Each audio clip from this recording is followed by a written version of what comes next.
Piye nak? Aku kapan tau diulang tahun iki? Lah urung wayahe ulang tahun kok. Lah koncoku wis ulang tahun, Mak. Aku ki ngado terus kapan aku dikado yo.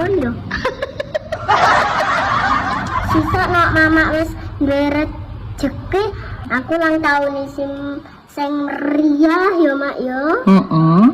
Nanggap apa? Nanggap badut, Mak. Apa enek ning kene badut? Eneng. Aja. Sing nak bersedimol wi nak Nah apa? nak wis bar ning sedimol. Ning parkiran. Heeh. Badute kulu-kulu kuwi. Iya, yang golek sing resik to, Mak.